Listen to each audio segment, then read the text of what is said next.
तर DHSच्या रिलेटेड काही क्वेश्चन होते की नेमकं वेटिंग लिस्ट कधी लागेल, ठीक आहे, कोणत्या कोणत्या विभागाची यादी लागली, केव्हा लागली, पुढली प्रक्रिया काय असेल, ठीक आहे. तर सगळ्यात पहिले हे सांगतो की आता यादी लागत आहे, याद्या लागलेल्या आहेत, पण ते हे नाही आहेत, ते सेकंड लिस्ट नाही, ठीक आहे. सगळ्यात पहिले हे पण सांगतो की सेकंड लिस्ट डेफिनेटली लागेल, ठीक आहे, सेकंड लिस्ट लागणार आहे. पण आत्ता जे तुम्ही बघताय, जे व्हॉट्सअपला ते मेल येत आहेत, त्या याद्या नाहीत. खूप जण ते आली यादी आली की लगेच विचारतायत, सर सेकंड लिस्ट लागली का, ही सेकंड लिस्ट आहे का. नाही, ती सेकंड लिस्ट नाही, ठीक आहे, सेकंड लिस्ट लागणार आहे. तर आता जे येतं ते काय आहे, ते चान्स आहेत, ते जे अब्सेंट कॅन्डिडेट होते, जे अब्सेंट कॅन्डिडेट होते त्यांना नोटीसमध्ये DHSने सांगितलं होतं की 3 चान्स द्या. फर्स्ट DVला बोलवा, त्याला नाही आले, परत त्यांना सेकंड चान्स द्या, त्याला पण नाही आले, त्याच्यानंतर थर्ड चान्स द्या. जर ह्या तिन्हीला पण नाही आले, ते अब्सेंट राहिले, तर त्याच्यानंतर मग सेकंड लिस्ट लावा. तर सध्या जे लिस्ट येत आहेत ते फर्स्ट, सेकंड, थर्ड हे चान्स आहेत त्यांना, अब्सेंट कॅन्डिडेट्सला, ठीक आहे. आता सेकंड लिस्टमध्ये पण आता हे चान्स प्रत्येकाला मिळतील का, सेकंड लिस्ट लागल्यानंतर सेकंड लिस्टवाल्याला पण 3-3 चान्स मिळतील का, नाही, ठीक आहे. हे चान्स कधी पण फक्त फर्स्ट लिस्टवाल्याला असतात, तिथून पुढे बाकीच्यांना असे 3-3 चान्स नसतात, ठीक आहे. तर आता जे लागत आहे ते फर्स्ट, सेकंड, थर्ड हे ते अब्सेंट कॅन्डिडेटचे चान्सेस आहेत.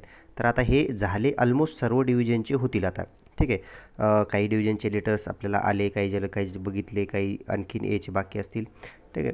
तर आता हे याद्या वगैरे आणखीन एक क्वेश्चन होता की सर या लिस्ट कुठं मिळत आहेत, ठीक आहे, ह्या लिस्ट साईटवर अवेलेबल आहेत का, ते साईटवर टाकतात का, नाही, DHS साईटवर नाही टाकत, ठीक आहे. हे एक तुम्ही लक्षात ठेवा की DHS हे साईटवर नाही टाकत, हे तुम्हाला पर्सनली मेल करेल, जे कॅन्डिडेट्स आहेत त्यांना मेल येईल. त्याच्यानंतर सेकंड लिस्ट पण आता ती पण साईटवर येईल का, ठीक आहे. चान्सेस मला वाटत नाही की ते सेकंड लिस्ट पण साईटवर टाकतील म्हणून, ठीक आहे. टाकली चांगलीच गोष्ट आहे, पण मोस्टली DHS प्रत्येक गोष्ट साईटवर नाही टाकत, ठीक आहे. फर्स्ट एकदा टाकली, त्याच्यानंतर DHS प्रत्येक गोष्ट काही साईटवर नाही टाकत, ठीक आहे. टाकली ते पुढे विषय राहिलं, ठीक आहे, ते बघू आपण काय करतो. पण ह्याच्या आधी पण ज्यावेळेस पण लागल्या होत्या त्यांनी काही साईटवर नव्हत्या टाकल्या, ठीक आहे. सेकंड, थर्ड ज्या पण लिस्ट असतील ते DHSनं परत कधीच साईटवर टाकल्या नव्हत्या ह्याच्या आधी. तर बघू यावेळेस काय करतं, टाकेल की नाही, पण मला नाही वाटत टाकेल म्हणून, ठीक आहे. ते क्लिअरली मेलच करतात ज्या त्या कॅन्डिडेटला जे सिलेक्टेड झालेत त्यांना, ठीक आहे. तर त्याच्यामुळं हे काही प्रत्येकाला सर्व याद्या मिळतील असं नाही. तर आता मला जितक्या याद्या मिळाल्या त्या मी तुम्हाला दाखवतो, कारण ते फक्त पर्सनली मेलवर वगैरे येतात त्याच्यामुळं. आता हे कुणाकुणाला कोणत्या विभागामध्ये किती चान्सेस झाले बघा. हे याचं आहे नाशिक विभागाचं, ठीक आहे, हे नाशिक विभागाचं आहे. तर ह्याच्यामध्ये पण बघा त्यांनी क्लिअरली मेन्शन केलं होतं, त्यांनी प्रत्येकाचे सेपरेट लेटर काढले होते. तुमची छायांकित प्रत करून ह्या तारखेला त्यांना बोलवण्यात आलं होतं. 17/2 ते 24/2 या दिवशी आपल्याला बोलवण्यात आलेलं होतं. उपस्थित राहणे कामी कळविण्यात असून देखील आपण आपले मूळ दस्तावेज तपासणी कामी उपस्थित राहिले नाही, ठीक आहे. हे उपस्थित राहिले नाही फर्स्ट लिस्टला कॅन्डिडेट, तरी पण त्यांना 27 ते 29 हा परत त्यांना चान्स देण्यात आला, ठीक आहे. ही एक लिस्ट आहे. आता ह्याच्यामध्ये त्यांनी प्रत्येकाच्या नावानं सेपरेट लेटर बनवलेलं आहे, हे असे प्रत्येकाच्या नावानं सेपरेट लेटर आहेत. हे नाशिक विभागाचं, ठीक आहे. त्याच्यानंतर त्याच्यामध्ये पण गव्हर्मेंट, प्रायव्हेट, ठीक आहे, हे प्रायव्हेटचं होतं, हे स्टाफ नर्स प्रायव्हेटचं होतं. त्याच्यानंतर नेक्स्ट नाशिकचंच हे आहे, हे पण प्रायव्हेटचेच, एकाच PDF मध्ये सर्व नाही आहे, त्याच्यामध्ये वेगवेगळे PDF आहेत. त्याच्यामुळं याच्यामध्ये पण बघा सेम 17 ते 24, ठीक आहे. जे लास्ट ह्याच्यामध्ये मी तुम्हाला सांगितली होती 17 ते 24 ह्या तारखेला त्यांना बोलवण्यात आले होते, तरी देखील तपासणी कामी उपस्थित राहिली नाही, तरी तुम्ही डॉक्युमेंट व्हेरिफिकेशनला उपस्थित नाही, तर त्यांना परत कधी चान्स दिला 27 ते 29, ठीक आहे. हे प्रत्येक कॅन्डिडेटच्या नावाने लिस्ट, ही एक लिस्ट आहे. त्याच्यानंतर नेक्स्ट नाशिकची अजून एक आहे, हे एकाच PDF मध्ये सर्व कॅन्डिडेट्स नाही, त्याच्यामुळे वेगवेगळे PDF आहे ते. ही त्याच्यानंतर 17/2 ते 24/2ला बोलवण्यात आलं होतं, उपस्थित नाही राहिले, तर 27-29, ठीक आहे. हे वालं एक लेटर आहे. त्याच्यानंतर हे नागपूर मंडळाचा 1 तारखेचं लेटर, ठीक आहे, हे 1 तारखेचं लेटर. त्याच्यामध्ये पण बघा निवड करण्याच्या अनुषंगाने मूळ कागदपत्र तपासणी तसेच समुपदेशनाकरिता 4 मार्चला रोजी सकाळी 9 वाजता उपस्थित राहावे, ठीक आहे. हे फर्स्ट एक लेटर आहे त्यांचं नाशिकवाल्यांचं. त्याच्यानंतर हे त्याच्यामध्ये ह्यांनी खाली यादी जे अब्सेंट कॅन्डिडेट होते त्यांची खाली अशी यादी दिलेली आहे. स्टाफ नर्स हे प्रायव्हेटची, ठीक आहे, स्टाफ नर्स प्रायव्हेट. त्याच्यानंतर हे सोबत काय डॉक्युमेंट्स आणायचे ते. तर असं प्रत्येक विभागानं टाकलेलं आहे. हे कधीचं आहे? हे नागपूरचं आहे 1 तारखेचं. त्याच्यानंतर नेक्स्ट हे पण नागपूरचं आहे 4 मार्चच. त्याच्यामध्ये ते प्रायव्हेटचं होतं. हे कुणाचं आहे? हे स्टाफ नर्स, हां हे प्रायव्हेटच आहे. हे फिमेल कॅन्डिडेट्स मोनिका योगिता, ठीक आहे. हे फिमेल कॅन्डिडेट्स आहे. ती मेल कॅन्डिडेट्सची होती, ही फिमेल कॅन्डिडेट्सची यादी आहे. तर ह्याच्यामध्ये त्यांनी असं खाली लिस्ट अटॅच करून दिलेली आहे ॲबसेंट कॅन्डिडेट्सची. तर त्यांनी त्या दिवशी तारखेला उपस्थित राहायचं. हे सर्व याच्यामध्ये यादी अशी त्यांनी अटॅच करून दिलेली आहे. याच्या आधी दाखवली मी तुम्हाला, ते मेल कॅन्डिडेटची, ती फिमेल कॅन्डिडेट्सची यादी आहे. त्याच्यानंतर नेक्स्ट हे आहे नागपूरचं, ठीक आहे. नागपूरचं हे 26 ह्याचं फेबचं 26 तारखेचं आहे. तर त्याच्यामध्ये बघा 29 फेब्रुवारी, ठीक आहे, निवड करण्याच्या अनुषंगाने आपली मूळ कागदपत्रे तपासणी समुपदेशन दिनांक 29 फेब्रुवारीला सकाळी 9 वाजता खालील पत्त्यावर उपस्थित राहण्यास सांगितलं होतं.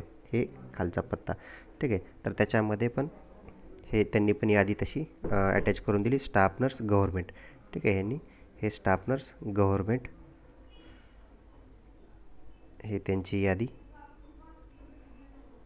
ठीक आहे. त्याच्यानंतर गव्हर्मेंट हे ॲबसेंट स्टाफ नर्स मेल, जे गव्हर्मेंटचे ॲबसेंट ह्यांनी एकत्रच दिले सर्व. गव्हर्मेंट जे मेल कॅन्डिडेट होते ॲबसेंट, ते बघा इथं क्लिअरली मेन्शन केले. Staff nurse male government absent, ठीक आहे, ॲबसेंट कॅन्डिडेट. त्याच्यानंतर नेक्स्ट हे झालं नागपूर विभागाचं 26 तारखेचं लेटर. त्याच्यानंतर हे पण नागपूर विभागाचंच आहे 1 तारखेचं, ठीक आहे. 26 तारीखनंतर आता 1 तारखेचं नागपूर विभागाचं हे थर्ड चान्स जे दिले ते वाले. त्याच्यामध्ये पण बघा निवड करण्यात आली असून मूळ कागदपत्र समुपदेशनासाठी दिनांक 4 मार्च रोजी 9 वाजता खालील पत्त्यावर उपस्थित.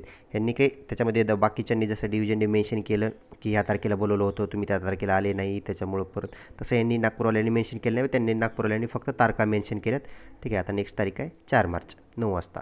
हे असं त्यांनी डायरेक्ट तारखा मेन्शन केल्यात, आधीच्या तारखा मेन्शन केलेल्या नाहीत त्याच्यामध्ये. ह्याच्या आधीचं लेटर जे दाखवलं होतं मी तुम्हाला ते 26चं होतं. आता हे कितीचं आहे? 1 तारखेचं, ठीक आहे. तर याच्यामध्ये पण हे खाली अशा याद्या अटॅच केलेल्या आहेत, ठीक आहे. Post nurse, staff nurse, government, हे तारीख दिलेली आहे 4 तारीख. त्याच्यानंतर हे याद्या अशा त्याच्यामध्ये अटॅच करून दिलेल्या आहेत प्रत्येक कॅन्डिडेटच्या, ठीक आहे. मी हे सर्व PDF ना आपल्या याच्यावर व्हॉट्सअप ग्रुपला टाकलेले आहेत. ऑलमोस्ट सर्व हे PDF टाकलेले आहेत आपल्या ग्रुपला. तर तुम्हाला आता ह्याच्यातून एवढं तर कळालं, हे जितके पण मी आता PDF दाखवले हे सेकंड लिस्ट नाही, ठीक आहे. हे सेकंड लिस्ट नाही. आणखीन पण हे फक्त चान्स आहेत की फर्स्ट, सेकंड, थर्ड चान्स आहेत. कुणासाठी? ॲबसेंट जे कॅन्डिडेट होते त्यांच्यासाठी. आता हे थर्ड चान्स ज्यावेळेस होतील सर्व तिन्ही विभागाचे, त्यावेळेस सेकंड लिस्ट लागेल, ठीक आहे. ज्यावेळेस सेकंड लिस्ट लागेल त्यावेळेस मग आता जे वेटिंगमध्ये कॅन्डिडेट आहेत, ठीक आहे, वेटिंग लिस्टला जे कॅन्डिडेट आहेत त्यांचं नाव येईल सिलेक्शन लिस्टमध्ये आणि तिथून पुढले कॅन्डिडेट राहतील वेटिंगमध्ये. तर लागेल सेकंड यादी याच्यानंतर लागेल. तर या खूप जण विचारत होते सर लागली का यादी, लागली का? ते याद्या नाही आहेत, ठीक आहे. हे तेच याद्या आहेत, तेच कॅन्डिडेट आहेत ज्यांना परत परत चान्स दिले आहेत, फक्त 3, ठीक आहे. त्याच्यानंतर की आता ह्याच्यामध्ये पुढली प्रक्रिया आता कशी राहील की आता सेकंड लिस्ट लागली तर काय होईल? तर सेकंड लिस्ट ज्यावेळेस लागेल त्यावेळेस बेटर राहील त्यांनी साईटला जर टाकलं वेबसाईटवर, तर तसं सर्वांनाच ते लिस्ट कळेल. तसं मी पण इन्फॉर्म करेन ज्यावेळेस टाकेल आपल्या ग्रुपवर याद्या लिस्ट शेअर करेन मी. पण लास्ट टाईम तर नव्हत्या लावल्या त्याच्यामुळं आत्ता पण बघतो आहे आपण की आत्ता पण याद्या ज्या आहेत फर्स्ट, सेकंड, थर्ड ते बघतो आहे आपण की पर्सनल मेलला पाठवत आहेत. हे आत्ता पण ज्या मी तुम्हाला जेवढ्या याद्या दाखवल्या त्या सर्व मेलला आलेल्या आहेत. ते का कुठल्या वेबसाईटवर नाही आहेत. ते वेबसाईटवर DHS मोस्टली वेबसाईटवर काहीच टाकत नाही, ठीक आहे. एक यादी टाकली बस संपलं. त्याच्यानंतर ते मोस्टली साईटवर काहीच नाही टाकत. तर मला नाही वाटत की सेकंड, थर्ड वगैरे ज्या याद्या आहेत ते मोस्टली वेबसाईटवर टाकेल. पण टाकलं तर चांगलीच गोष्ट आहे. तसं असेल तर मी तुम्हाला इन्फॉर्म करेन. जर नाही टाकलं, असे पर्सनल मेल वगैरे आले तर तसे जे काही मला मिळतील सेकंड लिस्टचे ज्यांना बोलवलं त्याच्यामध्ये जे लिस्ट असेलच तर मी तशी ग्रुपवर आपल्या शेअर करेन व्हॉट्सअप ग्रुपला, ठीक आहे. तर काही लोकांचे जे काही डाऊट्स होते सेकंड लिस्ट रिलेटेड, अच्छा हां, सेकंड लिस्ट लागेल कधी, तर आत्ता माझं 1-2 दिवसाखाली परत डी डी ऑफिसमध्ये बोलणं झालेलं होतं. त्यांना विचारलं होतं की नेमकं सर आचारसंहितेचा काही प्रॉब्लेम येईल का, सेकंड लिस्ट कधी लागेल ते. तर त्यांचं क्लिअरली तेच म्हणाले की हे आता आपण जी याद्या बघतोय की फर्स्ट सेकंड थर्ड किती कमी कमी गॅपने लावल्या, 4-4 5-5 दिवसाच्याच गॅपने लावल्या. तर त्यांना सेकंड लिस्ट लवकर लावायची आहे आचारसंहितेच्या आधी, त्याच्यामुळं ते इतकं पटपट फर्स्ट सेकंड थर्ड इतका कमी गॅपनं लावत आहेत. असं नाही की फर्स्ट लिस्ट लावली त्याच्यानंतर 8 दिवसाचा वेळ दिला, सेकंड लिस्टवाल्याला त्याच्यानंतर परत 8 दिवसाचा वेळ दिला थर्ड लिस्टसाठी, तसं नाही. ते पटपट लावत आहेत. त्याचं रिझन हेच की त्यांना सेकंड लिस्ट लवकर लावायची आणि आचारसंहितेच्या आधी लावायची. मोस्टली आचारसंहितेचा तर तसं काही इफेक्ट पडणार नाही, पण तरीही त्यांना त्याच्या आधी ही प्रक्रिया कंप्लीट करायची आहे. तर विदिन 1 to वीकमध्ये, ठीक आहे, 1 ते 2 वीकमध्ये हे सर्व कंप्लीट त्यांना करायची आहे प्रोसिजर, असं त्यांचं मला ऑफिसमधून डी डी ऑफिसमधून समजलं की त्यांना 1 ते 2 वीकमध्ये ही प्रोसेस कंप्लीट करायची आहे. तर त्यामुळे ते इतकं फास्ट चालू आहे प्रोसेस. तर चान्सेस आहेत की लवकर लिस्ट लागू शकते. जर इन केस काही अडचण आली, एक्सटेंड झालं, तर तसं मी इन्फॉर्म करेन. पण चान्सेस तर आहेत ते की विदिन 1 to वीक हे लवकरच प्रोसेस होऊन जाईल, सेकंड लिस्ट लागेल. जर त्याच्यामध्ये काही अनएक्सपेक्टेड काही झालं, काही एक्सटेंड झालं काही कारणास्तव, तर तसं मी इन्फॉर्म करेन. पण सध्या तरी 1 ते 2 वीक्समध्ये हे होऊन जाईल आचारसंहितेच्या आधी, असं डी डी ऑफिसकडून मला समजलेलं आहे. तर याच्या व्यतिरिक्त आणखीन काही अपडेट मिळालं तर मी तुम्हाला इन्फॉर्म करेन. बाकी तुमचे काही याच्या व्यतिरिक्त काही डाऊट्स असतील तर कमेंट सेक्शनमध्ये टाका किंवा आपले व्हॉट्सअप ग्रुप जॉईन करून त्याच्यामध्ये विचारलं तरी चालेल.